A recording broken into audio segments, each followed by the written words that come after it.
هلو هلو يا حبايبي، شايفين القمر دي؟ النهارده هعمل لكم نجريسكو. بصوا بقى، معايا دقيق، ومعايا بصل مقطعه صغير، ومعايا صدور فراخ برضو مقطعه صغير، ومعايا سمنه، ومعايا واحده ماجي، وشويه قشطه كده بحوالي معلقتين، وبيضايه، وطبعا حوالي كيلو ونص لبن. التوابل معايا فلفل وملح وسنه كاري كده هحطها على الفراخ، ورق لوري طبعا، وكزبره، وكمون، وجنزبيل، وقرفة وبابريكا، والحاجات دي كلها. طبعا التوابل مهمة جدا. هنا بقى جبت طاسة، هعمل اولا كده الفراخ. حطيت المعلقتين زبدة كده، سمنة بلدي، اهم حاجة يا جماعة السمنة البلدي. طبعا انا عملت لكم نجرسكو بما ان المكرونة بشاميل بتاعتي عجبتكم ولقيت كومنتات حلوة قوي، هعمل لكم كمان نجرسكو. اي حاجة اكتبوها لي في الكومنتات وانا هعملها لكم. انا عملت السمنة كده سيحتها. اهم حاجة ما ننزلش بالفراخ الا والسمنة سخنة جدا. كده كده خلينا عارفين ان الفراخ ما بتاخدش وقت، فدي حاجة هتساعدنا كويس قوي على الموضوع ده. هننزل البصل. البصل مش عايزينه اللي هو يبقى دبلان قوي، او مثلا يبقى يعني غامق، لا احنا عايزين البصل فاتح. احنا عايزينه بس ايه، يدبل كده دبلان اللي هو الطبيعي، مش اللي هو يبقى غامق قوي عشان ما يغمقش الفراخ.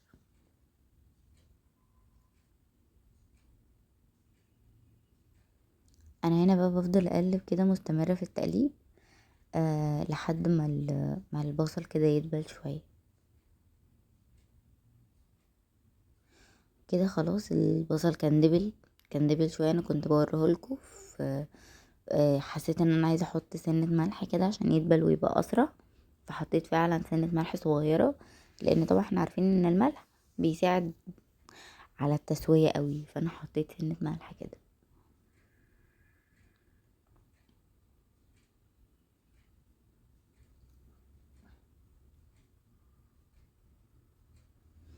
اهم حاجه نفضل نقلب عشان البصل كله يبقى لون واحد، عشان الحاجات دي بتفرق قوي كده في الفراخ، وكله لون واحد وشكلها حلو. انا هنا خلاص يعتبر كانت البصل كده لونه عجبني، فمش هقلبه تاني. هحط بقى الفراخ. نزلت بالفراخ، انا مقطعه الفراخ صغيره. بنفضل بقى نقلب. اهم حاجه تكون الفراخ تكون متقطعه صغيره كده، عشان ايه تبقى حلوه يعني، بس مش صغيره قوي يعني، خلوها حلوه اللي هو ايه تتاكل. يعني شايفين اهو القطعه بتاعتي، القطعه مش صغيره قوي، بس ايه حلوه كده، عشان الفراخ برضو بتكش، عشان لما تيجي تتاكل ما تبقاش قليله قوي. طبعا الفراخ بقى محتاجة تقليب مستمر مستمر، عشان هتلاقي جزء بيبيض وجزء لأ لسه، فلازم نفضل نقلب فيه.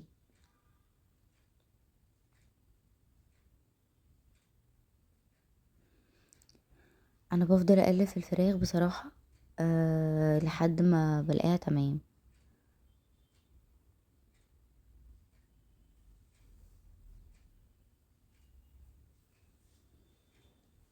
كده عندي الفراخ الحمد لله خدت لون، بس برضو محتاجة شوية. انا هقولكوا بقى على تكاية في موضوع الفراخ ده، هخليلكوا بجد بجد النجريسكو بتاعتكم تبقى تحفة تحفة تحفة، واي حد هياكلها منكم لا هيحبها قوي. بصوا بقى، هننزل هنا بالتوابل اللي هو ملح، كمون، بابريكا، كزبرة، سنة قرفة كده، جنزبيل، طبعا سنة سكر، ورق لوري، وفلفل اسود، واهم حاجة سنة الكاري. بالنسبة بقى للون الاصفر تاني هتقولي لي انت حاطة كام نوع كاري؟ انا حطيت نوع واحد بس، كان عندي كده نوع توابل فراخ جاهزة يعني، فحطيت منها برضو. بتدي نكهة حلوة جدا.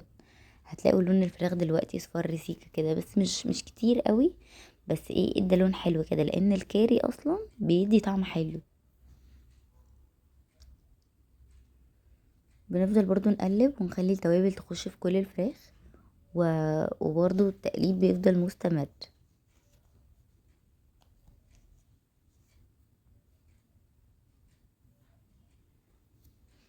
هنا بقى كنت حاطه واحده ماجي كده على جنب، حطيتها يعني كلها، اللي حاجه صغيرين. هقول لكم ليه. لان احنا كنا حاطين ملح، فانا مش عايزه يبقى الاكل مملح قوي او الاكل زياده قوي، لا احنا بنحب الاكل يكون وسط، ولو احتاج نحط تاني. فعودوا نفسكم بلاش ملح كتير، خلينا نحط في الوسط كده، وبعد كده ايه نعالجه تاني ونحط تاني. انما لو كله بقى كتير قوي مش هنعرف نعالجه.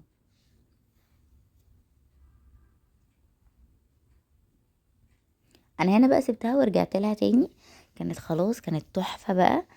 هنا بقى التكاية دي حطيت معلقتين قشطة من بتوع اللبن. انا بجيب زي ما قلت لكم ساعة المكرونة بشاميل، روحوا كمان اتفرجوا على الفيديو. قلت لكم القشطة دي بتفرق قوي قوي قوي قوي في اللبن وفي البشاميل. بس انا كمان حطيت سنة قشطة كده في الفراخ. هقول لكم على بديل، ممكن تحطوا كريمة، ممكن لو ما عندكوش كريمة تحطوا قشطة، ممكن لو ما عندكوش اي حاجة من الحاجات دي نحط كبشتين كده لبن ونسيبهم يتقلبوا كده بقى. كانت حلوة وكانت طرية قوي قوي، وطعم الكريمة كده باينة فيها وكانت حلوة جدا.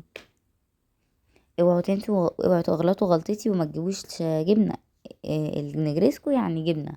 اوعوا تغلطوا الغلطة بتاعتي، انا كنت مستعجلة قوي وكنا عاملينها في وقت متأخر فما عملناش جبنة وملحقناش نجيب. هنا بقى طبعا البشاميل، واحنا طبعا خلاص حفظنا طريقة البشاميل.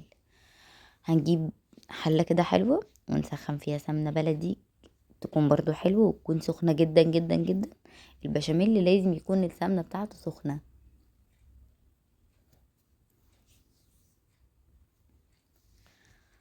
هنا انا كنت بتأكد ان السمنة تمام يعني مش محتاجة. وهنا بقى كنت جبت الدقيق، شايفين السمنة سخنة ازاي.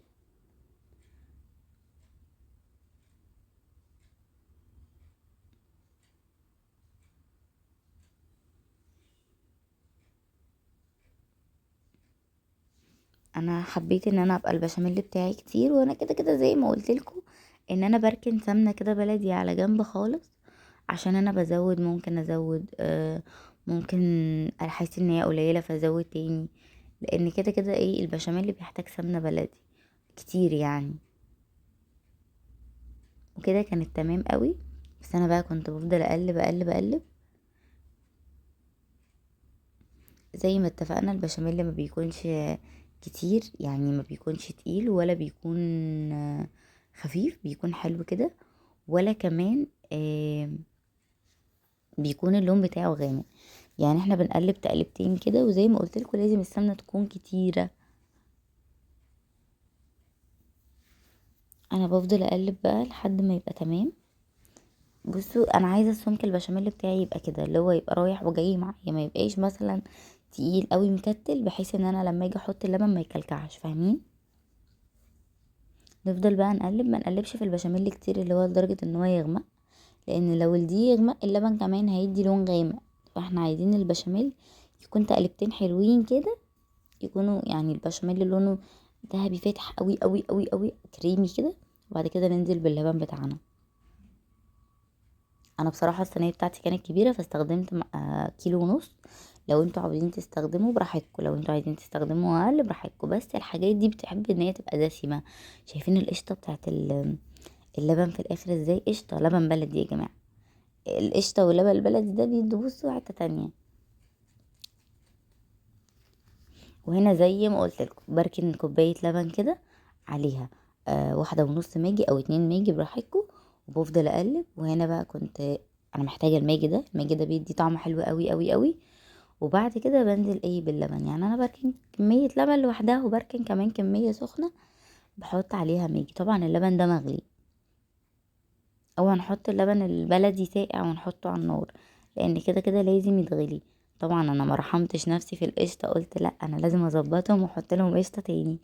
فهنا كنت راكنه كام معلقه كده، حطيت منها معلقه للفراخ ومعلقه كمان للبشاميل، كانت بجد بجد تحفه. انتوا لازم تجربوها وتقولوا لي رايكم.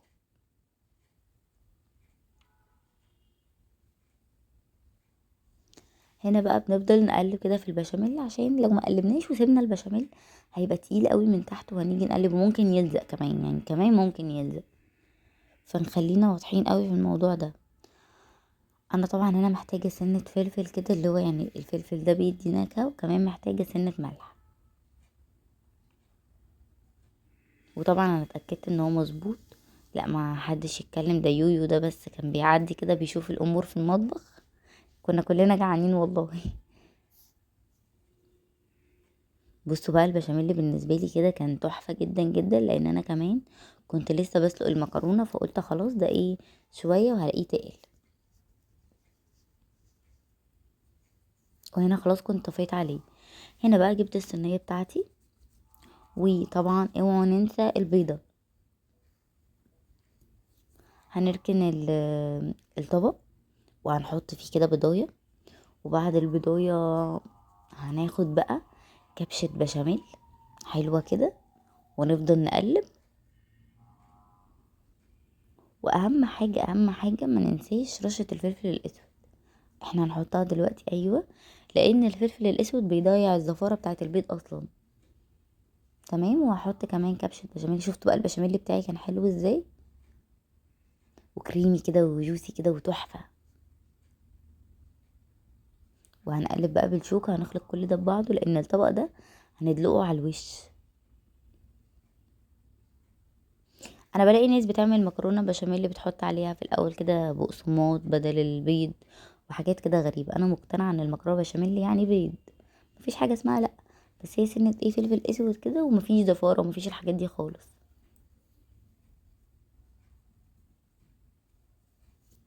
زي ما قلت لكم، اهم حاجه ان احنا بنحط حوالي كبشتين او 3 بشاميل من تحت، وبنفرد البشاميل على الصينيه كلها، بحيث ان الصينيه كلها تبقى حلوه كده وبشاميل. ولما تيجي بتقطعي قطعه المكرونه وبتطلعيها في الطبق يبقى كله بشاميل، غرقانه كده بشاميل. وطبعا انا هنا هحط كمان بشاميل على المكرونه. بفضل احط بشاميل على المكرونه واقلب لحد ما المكرونه كلها تبقى مليانه بشاميل. وبعد كده باخد بقى نص ونص. اهم حاجه البشاميل يكون كتير.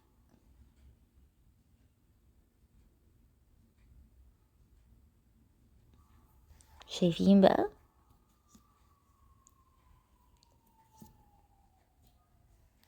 بحب البشاميل قوي. لا كتروا، بصوا ما تستخسروش في نفسكم حاجه، كتروا ما تستخسروش بجد في نفسكم حاجه. هنا بقى كنت خليت المكرونه خلاص شاربه من البشاميل وكل حاجه. وطبعا هنا عندي نص المكرونه، فقلت خلاص انا المفروض ان انا احط النص اللي تحت وبعد كده احط النص اللي فوق. وخلونا دايما في النص اللي فوق ده، مش كتير قوي يعني.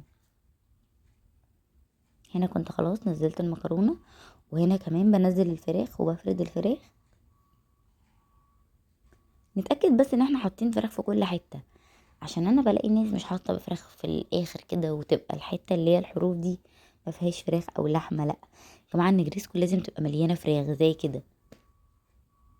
ونحط كمان المكرونه.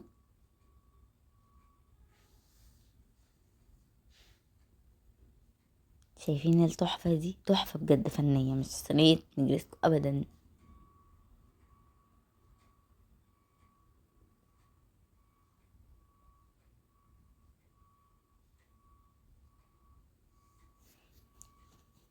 هنا بقى كنت بفرد المكرونه كويس قوي على كل الزوايا وعلى كل الفراغات كده اللي ما فيهاش مكرونه. وبنفرد طبعا، بنسويها، بنخلي الصينيه متساويه كده زي دلوقتي. بعدين بقى بنزل بالبشاميل. شايفين البشاميل؟ شايفين بجد بجد طعامة البشاميل وحلاوة ما تاخدونيش يا جماعة على الحركة دي، بس كنا كلنا جعانين ومستعجلين قوي، وكنا بصراحة كلنا متشوقين ناكل نجرسكو. او فانا ابتديت كده خلاص خلصت. اتاكد بقى ان ايه، ان كل الحروف عليها بشاميل. اوعى يكون البشاميل اللي منكم قليل. دايما دايما دايما خلوا البشاميل، انا دايما بخلي البشاميل متبقي حتى لو زيادة عادي بقى مش مهم، بس البشاميل يكون كتير كده عشان تبقى حلوة.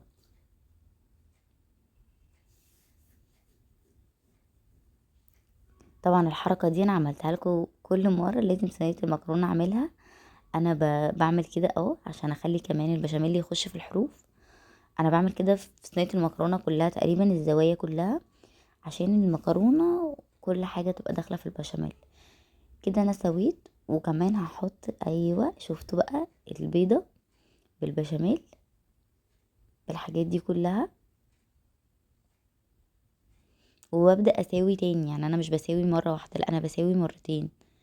بتأكد ان البيض والبشاميل دي على الصينية كلها. في ناس بتحط البشاميل في البيضاية دي كلها في البشاميل، انا بصراحة ما بحبش الحركة دي خالص. جربوها بالطريقة دي هتبقى تحفة معاكم. اهم حاجة ما ننساش الجبنة. جبنة بس معلش بقى، ما كانش عندي جبنة. بصوا بقى القمر دي بعد ما خلصت كانت تحفة.